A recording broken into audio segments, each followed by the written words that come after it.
তুমি কিভাবে এই পার্কে এলে, তুমি কোথায় থাকো, কিভাবে তোমার এই পথ চলা শুরু এই পার্কের সাথে, সেটা নিয়ে একটু আমরা জানতে চাইবো। সেটা নিয়ে একটুখানি বলো তুমি। আমার নাম হচ্ছে সত্যরঞ্জন দোলই। আমি অ্যাকচুয়ালি আমি সুন্দরবনের ছেলে। প্রথম এসেছিলাম কম্পিউটার শিখতে 88-এ।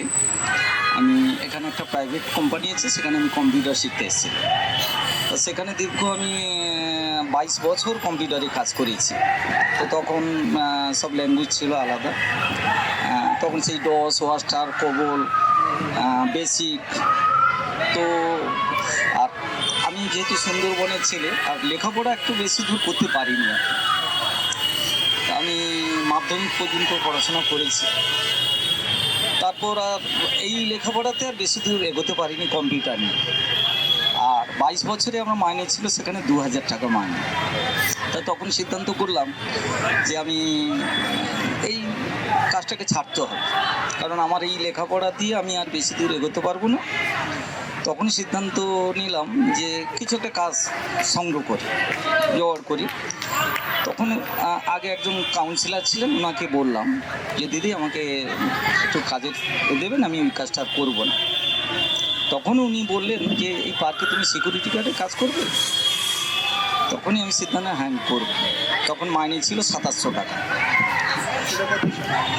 এটা 10-এ, 2010-এ। হ্যাঁ, 2700 টাকা কি মান্থলি? মান্থলি 2700 টাকা মান্থলি মাইনেতে আমি এখানে তখন কাজে করি। তা প্রথম যখন এখানে আসি তখন প্রথম বছরই এখানে সিকিউরিটি নেওয়া এখানে। তারপর আমি এসে দেখলাম যে তখন এই মাঠটার অবস্থা একটু খারাপ। তখন অনেকের এখানে আড্ডা, হয়তো তাসের আড্ডা, জোয়ার আড্ডা এরকমই ছিল। তো তখন থেকে নিলাম যে আমরা কি সিকিউরিটি মানে এখানে দেবো, তো কিছু একটা তো করতে হবে। তো যারা এই ধরুন এই ফুটের যারা থাকে তাদের ম্যাক্সিমাম আড্ডাটা এখানেই ছিল, ওরা রাত পর্যন্ত থাকতো। এবার ওদেরকে আমি বোঝালাম যে এই জায়গাটা তো আমরা এখন নিরাপত্তা রক্ষী এখানকার, তো তোমাদের তো এতক্ষণ আড্ডা দেওয়া যাবে না, বা আমাদেরকে একটু সহযোগিতা করতে হবে। তো প্রথমে একটু কিন্তু কিন্তু ছিল, তারপরে ওরা আমাকে সাহায্যের হাত বাড়িয়ে দিয়েছে। এবং আমি তাতেই বললাম যে আমি তোমাদের ছেলেমেয়েদেরকে একটু লেখাপড়া এখানে টিউশন করব, সেই সব বিষয়ে আমি ছেলেমেয়েদেরকে আমি সাহায্য করতে পারি। তো যাকে ওরাও এগিয়ে এলো। তো প্রথম আরম্ভ করলাম আমি কিছু গাছপালা নিয়ে, যেহেতু আমি সুন্দরবনের ছেলে।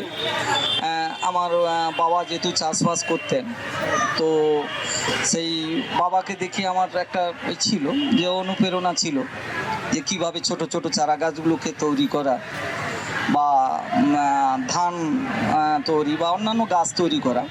তো আমার সেটা একটা আমার কি বলবো রক্তে আছে আর কি, ছিল। তা সেই নিয়ে আমি কিছু গাছপালা তৈরি করতে লাগলাম। তো যখন গাছপালা কিছু ফুলও ফুটলো, তখন আমার দেখা গেল যে আমার প্রচুর বন্ধু এখানে। মানে সেই বন্ধুগুলো হচ্ছে শুনলে হয়তো আপনার হাসিও আসবে। কানের কাছে ভ্রমণ করছে হয়তো মশা, মাছি, কীট পতঙ্গ। তো তাদের সঙ্গে আমি যুদ্ধ করলাম, তাদের সঙ্গে বন্ধুত্ব করলাম, বন্ধুত্ব করেই আমি আমার কাজ এগোলাম। এবার আমি এইভাবে যখন আমি করছি, এখানে কয়েকটা স্কুল আছে, ধরুন এখানে এবি স্কুল আছে, নিবেদিতা আছে, শৈলেন্দ্র সরকার স্কুল আছে, গিরিবালা স্কুল আছে, টাউন স্কুল, এবং কয়েকটা কলেজ আছে এখানে, ধরুন আপনার জয়পুরিয়া কলেজ, উমেন্স কলেজ। তো আমি যখন এই গাছপালা নিয়ে এগোতে রাখলাম, তখন অনেকেই এখানে আমার এই গাছপালা তৈরি করা দেখতে এলো। মাঠে এসে আমি কিভাবে গাছ তৈরি করছি, কিভাবে ফুল ফুটছে, কিভাবে ফল হচ্ছে, তো সেই সব ওরা দেখতে লাগলো। তো আমি একটু চিন্তা ভাবনা করলাম যে এই মাঠে তো এত লোকের আনাগোনা, শুধু তো গাছ দেখলে হবে না বা ফুল দেখলে হবে না, যদি আমি একটু চিন্তা ভাবনাটা আলাদাভাবে করি। তারপর আমার একটু সেই সময় একটু মনে লাগলো যে সবাই বলছে অনেক লাইব্রেরি বন্ধ হয়ে যাচ্ছে, লাইব্রেরিগুলো চলছে না। তা আমি আবার অনেক ছেলেকে দেখলাম যে তা অনেক প্রতিভা আছে, তারা কিন্তু ওই চায়ের দোকানে, তাদের হয়তো স্থানটা অন্য জায়গায় হওয়ার কথা, তারা দেখলাম সেই হয় চায়ের দোকানে আড্ডা বা আলাদা কোথাও হয়তো আড্ডায় বসে আছে।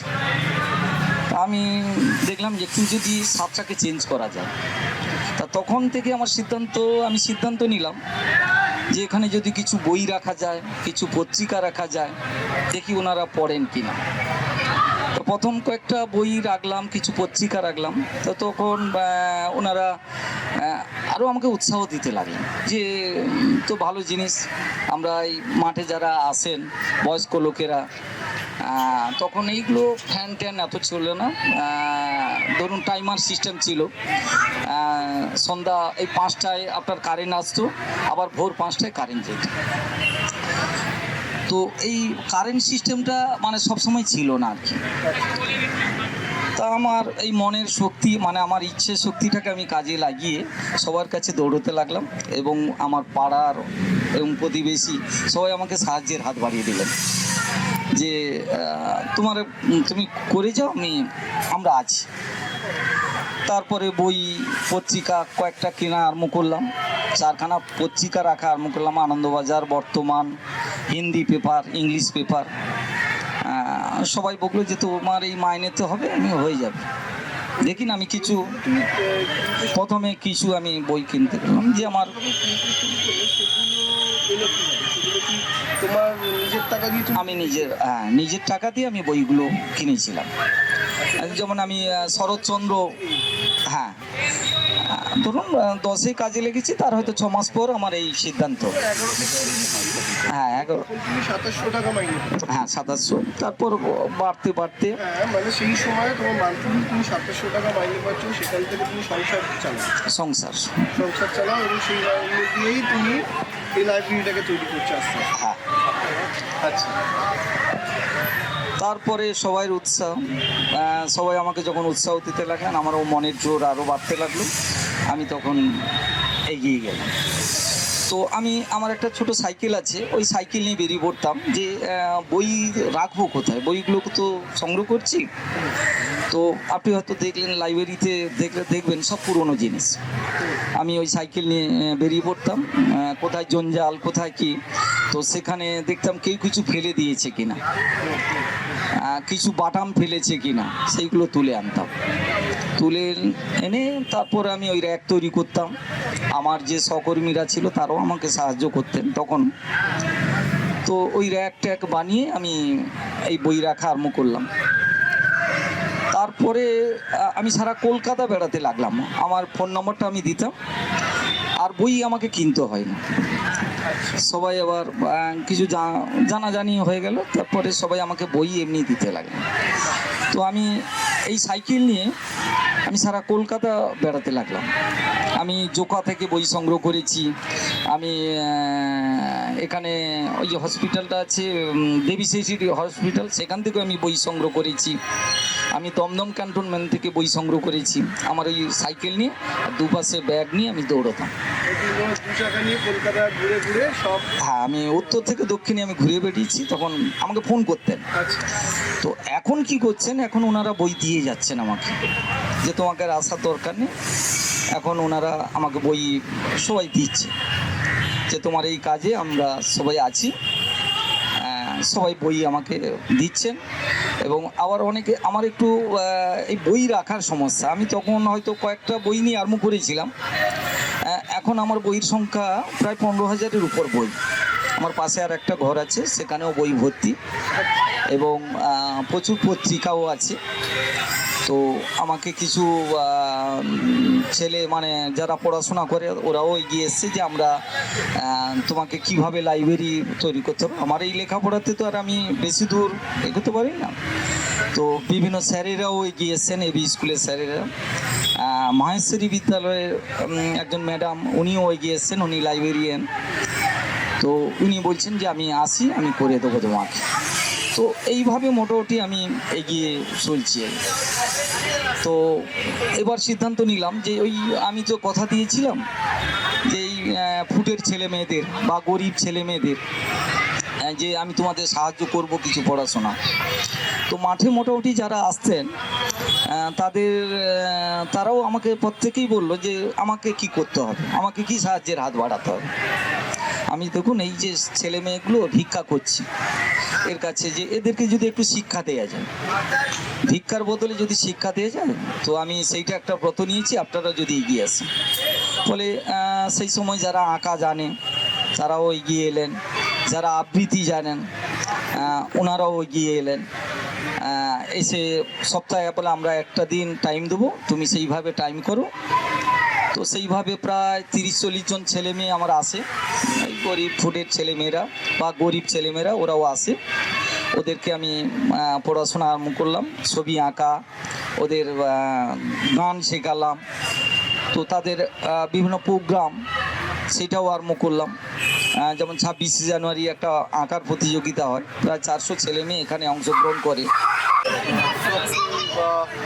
ধরলাম ফিজিক্সের বই দেখতে পাচ্ছি, জয়েন্ট এন্ট্রান্সের বই দেখতে পাচ্ছি, এগুলো কি এই এখানকার স্থানীয় যেসব ছেলেরা রয়েছে তারাই দিয়েছে, মানে স্টুডেন্টরা তারাই এই বই কি তোমাকে দিয়ে গেছে?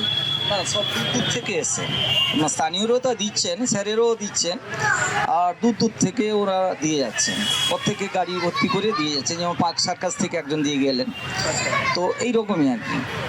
দমদম থেকে দিচ্ছেন, ওনারা দিচ্ছেন। আমি কি করছি, ধরুন গল্পের বইগুলোকে এখানের পড়াশোনার জন্য দিচ্ছি, এগুলো বাইরে আর দিচ্ছি না। খুব জানাশোনা হলে আমি তাদেরকে বইগুলো দিচ্ছি, কিন্তু পড়ার বইগুলো আমি বাড়ির জন্য দিচ্ছি।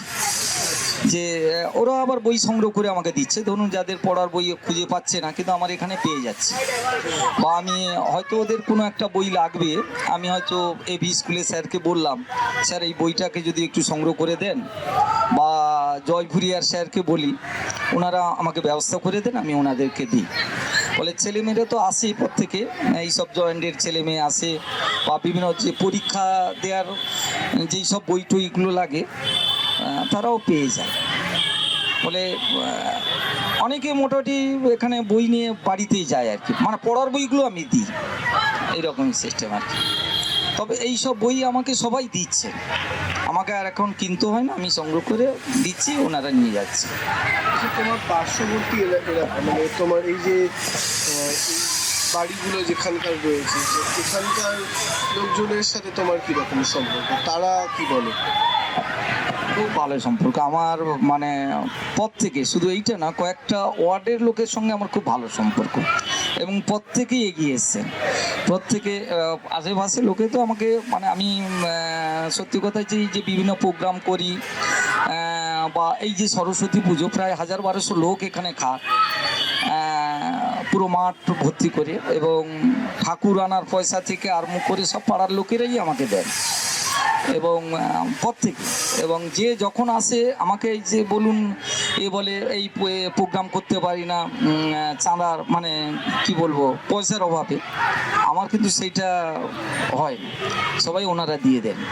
এসে বলে আমি কি দেবো, এই বলে আমি কি দেবো, এইরকমই সব করে, চাল থেকে ডাল থেকে আরম্ভ করে, ফলে প্রত্যেকেই সাহায্য করেন। এবং বই আমি যখন কোনো অনুষ্ঠান করি প্রত্যেকে মোটামুটি এগিয়ে আসে, কোনো যে এই দেবো না বা এই করবো না সেটা আমাকে কোনোদিন বলেন, প্রত্যেকে সাহায্যের হাত বাড়িয়ে দেন। সুতরাং একবার লাইব্রেরিটা দেখি তোমার সাথে, চলো।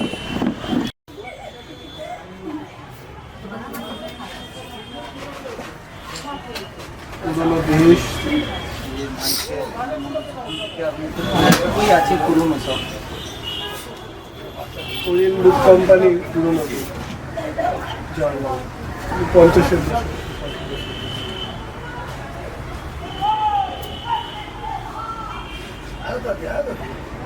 বই রয়েছে এখানে, হ্যাঁ অনেক বই রয়েছে। তো মাঝখানে একটা সিস্টেম করেছে, রেফারেন্স রেখে করেছি, এবং একটা আমার ওই কম্পিউটার আছে, সেই কম্পিউটারে তোলার চেষ্টা করেছি।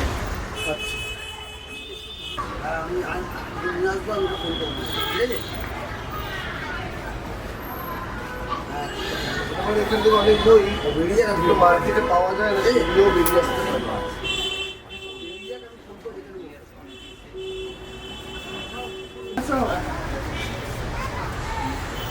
67 সালে নীল দর্পণ পুরনো 3 টাকা দাম ছিল তখন।